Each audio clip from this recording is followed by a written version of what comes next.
ಬೆಂಗಳೂರಿನಲ್ಲಿ ಮಂಜು ಮುಸುಕಿದ ವಾತಾವರಣ ನಿರ್ಮಾಣವಾಗಿದೆ. ಬೆಂಗಳೂರಿನ ಹಲವೆಡೆ ಮಂಜು ಚುಮು ಚಳಿ ಇದೆ. ವಿಜುವಲ್ಸ್ ಅನ್ನು ಗಮನಿಸ್ತಾ ಇದ್ದೀರಿ. ಸಾಮಾನ್ಯವಾಗಿ ಊಟಿ ಕಡೆ ಮಲೆನಾಡಿನ ಭಾಗದಲ್ಲಿ ಈ ರೀತಿಯ ವಾತಾವರಣವನ್ನು ನಾವು ನೋಡ್ತಾ ಇರ್ತೀವಿ. ಬಟ್ ಬೆಂಗಳೂರಿನಲ್ಲೂ ಕೂಡ ಇದೇ ರೀತಿಯ ವಾತಾವರಣ ಸೃಷ್ಟಿಯಾಗಿದೆ. ಅದಕ್ಕೆ ಕಾರಣ ನಿನ್ನೆ ಸುರಿದಂತಹ ಧಾರಾಕಾರ ಮಳೆ, ಮತ್ತೆ 2 ರಿಂದ 3 ದಿನಗಳ ಕಾಲ ಇದೇ ರೀತಿಯ ಮಳೆಯ ಮುನ್ಸೂಚನೆಯನ್ನು ಹವಾಮಾನ ಇಲಾಖೆ ಕೊಟ್ಟಿದೆ. ಹಾಗಾಗಿ ವಾತಾವರಣ ಫುಲ್ ಕೂಲ್ ಆಗಿದೆ, ಥಂಡಿಯಾಗಿದೆ. ಸಂಪೂರ್ಣವಾಗಿ ಮೋಡ ಮುಸುಕಿದಂತಹ ವಾತಾವರಣ ಇರುವಂಥದ್ದು. ಕ್ಲೈಮೇಟ್ ಹೇಗಿದೆ ಅನ್ನೋದನ್ನು ನೀವು ಗಮನಿಸ್ತಾ ಇದ್ದೀರಿ. ಸಿಲಿಕಾನ್ ಸಿಟಿ ಬೆಂಗಳೂರಿನಲ್ಲಿ ನಿನ್ನೆ ರಾತ್ರಿ ಧಾರಾಕಾರವಾಗಿ ಮಳೆ ಸುರಿದಿದೆ. ಹಲವು ಅವಾಂತರಗಳು ಸೃಷ್ಟಿಯಾಗಿದೆ. ಬೆಳಗ್ಗೆಯಿಂದಲೂ ಕೂಡ ಮೋಡ ಮುಸುಕಿದಂತಹ ವಾತಾವರಣ ಇರುವಂಥದ್ದು. ಚಳಿ ಕೂಡ ಜಾಸ್ತಿ ಇದೆ ಅನ್ನೋದು ಗೊತ್ತಾಗ್ತಾ ಇದೆ. ಮತ್ತೆ ಮಳೆಯ ಮುನ್ಸೂಚನೆ ಇವೆಲ್ಲವೂ ಕೂಡ ಬೆಳಗ್ಗೆಯಿಂದಲೇ ಮೋಡ ಮುಸುಕಿದ ವಾತಾವರಣ ಇತ್ತು ಅಂದರೆ ಮಳೆ ಬರುತ್ತೆ ಅಂತ ಅರ್ಥ. ಮತ್ತಷ್ಟು ಡೀಟೇಲ್ಸ್ ಕೊಡ್ತಾರೆ ನಮ್ಮ ಪ್ರತಿನಿಧಿ ನಾಗೇಶ್, ನೇರ ಸಂಪರ್ಕದಲ್ಲಿ ಜಾಯಿನ್ ಆಗಿದ್ದಾರೆ.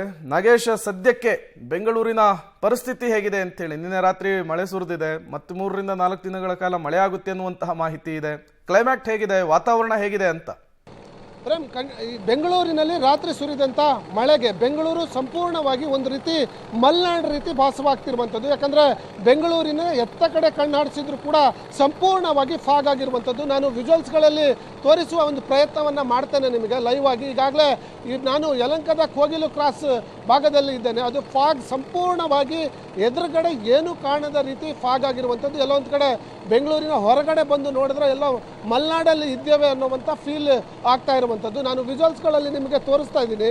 ಇದು ಬೆಂಗಳೂರಿನ ಸಂಪೂರ್ಣವಾಗಿ ಈ ಒಂದು ಫಾಗ್ ಆವರಿಸ್ಕೊಂಡಿರೋದ್ರಿಂದ ಒಂದು ಸ್ವಲ್ಪ ಚಳಿ ಇದೆ. ಜೊತೆಗೆ ಇದೇ ರೀತಿಯಾಗಿ ಹವಾಮಾನ ಇಲಾಖೆ ಕೂಡ ಮತ್ತೆರಡು ದಿನಗಳ ಕಾಲ ಮಳೆ ಆಗುತ್ತೆ ಅನ್ನುವಂಥ ಮುನ್ಸೂಚನೆಯನ್ನು ಕೊಟ್ಟಿರೋದನ್ನು ನೋಡಿದ್ರೆ, ಮತ್ತು ಬೆಂಗಳೂರಿನಲ್ಲಿ ಸದ್ಯ ಇರುವಂಥ ವಾತಾವರಣ ಗಮನಿಸಿದ ಸಂದರ್ಭದಲ್ಲಿ ಇದೇ ರೀತಿಯಾಗಿ ಮಳೆಯ ಅಬ್ಬರ ಮುಂದುವರಿಯುವ ಸಾಧ್ಯತೆಗಳು ಇರುತ್ತೆ ಅನ್ನುವಂಥದ್ದು ಇವತ್ತಿನ ಕ್ಲೈಮೇಟನ್ನು, ಬೆಂಗಳೂರಿನ ಕ್ಲೈಮೇಟನ್ನು ನೋಡಿದಂಥ ಸಂದರ್ಭದಲ್ಲಿ ಗೊತ್ತಾಗ್ತಾ ಹೋಗ್ತಾ ಇದೆ. Prem, okay, thank you Nagesh ತಮ್ಮ ಕಂಪ್ಲೀಟ್ ಮಾಹಿತಿಗಾಗಿ. ಈ ವಾತಾವರಣವನ್ನು ಉಟ್ಕೊಂಡು ಬೇರೆ ಜಾಗಕ್ಕೆ ಜನ ವಲಸೆ ಅಂದರೆ ಪ್ರವಾಸ ಹೋಗ್ತಾ ಇದ್ರು. ಹಾಸನ ಆಗಿರಬಹುದು, ಈ ಮಲೆನಾಡು ಭಾಗ ಆಗಿರಬಹುದು, ಊಟಿ ಆಗಿರಬಹುದು. ವೀಕೆಂಡು ಬೆಂಗಳೂರಿನ ಜನ ಇಲ್ಲೇ ಎಂಜಾಯ್ ಮಾಡಬಹುದು ಈ ವಾತಾವರಣವನ್ನು.